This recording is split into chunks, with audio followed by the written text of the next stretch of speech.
কতটা ফটো উঠতেছে দেখেন। আজকের ভিডিওতে আপনাদেরকে আমি দেখাবো কিভাবে তাড়াতাড়ি ফটো তুলবেন। দেখেন, তাড়াতাড়ি ফটো বলতে কিটা বোঝায় আপনাদেরকে এটা আগে জানতে হবে। ভাই, তাড়াতাড়ি আমরা ফটো কিসের জন্য তুলব? দেখেন, আমি এই সিচুয়েশনে অনেকদিন পড়েছি, হয়তো আপনিও সিচুয়েশনে পড়তে পারেন, বলা যায় না। আমি এক জায়গায় ফটো তুলতে যাই, যখন মালাবদল চলে ভাই, তখন মালাবদলের সময় তো যদি আপনি বলেন যে ভাই দুইটা ফটো তুলবো, তখন তো আর কেউ দাঁড়াবে না ভাই, কেউ অপেক্ষা করবে না যে ভাই তুমি দুইটা ফটো তুলো, আমি মালাবদল করতেছি। তো এইরকম কিন্তু কেউ দাঁড়াবে না। তো তখন কিন্তু আপনি মানে সাথে সাথে কয়েকটা ফটো তুলতে হয়, এর মধ্যে আপনার হয়তো এক দুইটা ফটো আপনার কিছু বেস্ট হবে।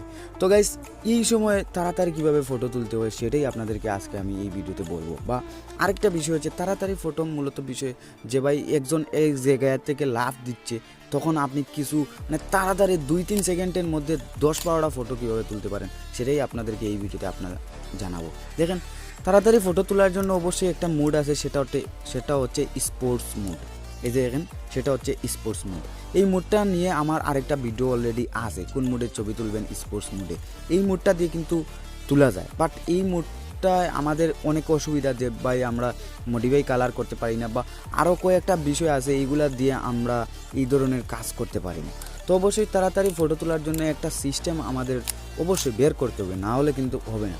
তো তখনই আমি একটা চিন্তা ভাবনা করি যে তাড়াতাড়ি কীভাবে ফটো তুলতে পারি, সেই জায়গা থেকে বা সেই জায়গায় দাঁড়িয়ে আমি একটা সিস্টেম বের করি, যেটার মাধ্যমে যারা নতুন আছেন তারা অবশ্যই এই জিনিসটা একটু লক্ষ্য করবেন যে ভাই এইটার সম্বন্ধে আমাদের জানা খুবই জরুরি।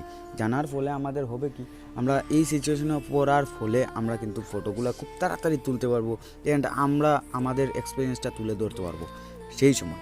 ওকে, তো দেখা গেছে সেই মুডে আপনি যেই মুডেই ফটো তুলতে চান, হয়তো আপনি পি মুডে তুলতে পারেন বা আপনি ম্যানুয়াল মুড ইউজ করতে পারেন, সেই মুডে আপনি নেবেন অ্যান্ড আপনার শাটার স্পিড বলেন সব কিছু আপনি কন্ট্রোল বা সব সেটিং করে নেবেন। যদি না জেনে থাকেন তাহলে আমার ক্যামেরা সিরিজটা দেখতে পারেন, সব কিছু জানতে পারবেন।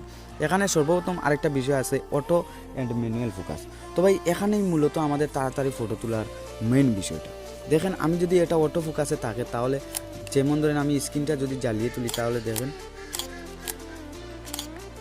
দেখেন ফটোটা উঠতে কিছু টাইম নিছে, মানে অনেক, যেমন ধরেন 5-6 সেকেন্ড আপনার নিবে মানে ফোকাসটা দিতে। আর যদি আপনি স্ক্রিনটা নিবে ভিউ ফাইন্ডার দিয়ে তুলেন তাও দেখবেন আপনার ফোকাসটা নিতে বা ইয়েটা নিতে আপনার কিছু টাইম লাগবে, কিছু যেমন ধরেন 2-3 সেকেন্ড তো লাগবেই, মাস্ট বি।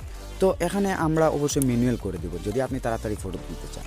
ম্যানুয়াল করার পর আপনি অবশ্যই এইটার মধ্যে আমাদের ফোকাসটা দিতে হবে, তো এইটা আপনি এক হাত রাখবেন, এটা আপনার শাটার বাটনে এক হাত রাখবেন, এন্ড আপনি যেই জায়গায় ফোকাস দিতে চান এই জায়গায় ফোকাস দিয়ে আপনি জাস্ট ক্লিক করতে থাকবেন, মানে জাস্ট আপনি ক্লিক করতে থাকবেন। দেখেন কতটা ফটো উঠতেছে, দেখেন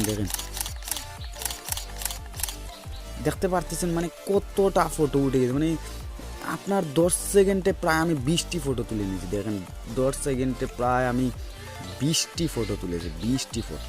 জাস্ট এইটা কি মানে ফোকাসটা ঠিক আছে, দেখেন ফোকাসটা ঠিক আছে। আপনি যেখানে আপনি ফোকাস দিতে চান এই জায়গায় ফোকাস জাস্ট দিবেন আর আপনি ক্লিক করতে থাকবেন। তো এইটাই হচ্ছে মূলত বিষয়। আপনি এমন একটা জায়গায় ভাই যান যে জায়গায় আপনার 5 সেকেন্ডের ভিতরে 10টা ফটো তুলতে হয়, এর মধ্যে একটা ফটো হবে। তো সেই জায়গায় আপনি যদি স্পোর্ট মুড ব্যবহার করেন তো স্পোর্টস মুডে আরও অনেক অসুবিধা দেখা দেয়। আপনার ম্যানুয়াল ফোকাস দিতে পারেন না বা অটো ফোকাস দিতে পারেন না, যেটা ক্যামেরা দেখে সেটা তুলে। তো তার ক্ষেত্রে আমাদের অবশ্যই অনেক অসুবিধায় দাঁড়াতে হয় বা পড়তে হয়। তার জন্য আমি বলবো জাস্ট ম্যানুয়াল মোডে আনবেন অ্যান্ড আপনার যেটা সেটিংস আছে সেটা করবেন, আর এটা ভিউ ফাইন্ডার অবশ্যই ব্যবহার করবেন বা ইউজ করবেন। তার ক্ষেত্রে আপনার তাড়াতাড়ি ফটো তুলতে পারবেন অ্যান্ড জাস্ট এইটায় ক্লিক করবেন, জাস্ট এইটা আপনি সেকেন্ডের মধ্যে আপনি ক্লিক করতে থাকবেন। দেখেন মানে সেকেন্ডের মধ্যে মানে 0 সেকেন্ড পার সেকেন্ড আপনার একটা ফটো তুলতে পারবে। যদি এই সিস্টেমে আপনি তুলেন তাহলে তাড়াতাড়ি আপনি ফটো তুলতেই পারবেন। ওকে, যদি ভিডিওটা বুঝতে অসুবিধা হয় তাহলে ভিডিওটা আবার দেখতে পারেন। আর যদি আমার কাছ থেকে কোনো সাহায্যের প্রয়োজন হয় তাহলে অবশ্যই কমেন্ট করবেন। যদি আপনার কোনো অসুবিধায় পড়েন তাহলে কমেন্টে জানাতে পারেন, সেইটা সম্পর্কে আমি ভিডিও নিয়ে অবশ্যই আসবো। আজকে পর্যন্ত সবাইকে ধন্যবাদ। আর যদি ভিডিওটি ভালো লাগে একটি লাইক করবেন আর চ্যানেলটি সাবস্ক্রাইব করে রাখতে পারেন এরকম আরও টপিকের জন্য।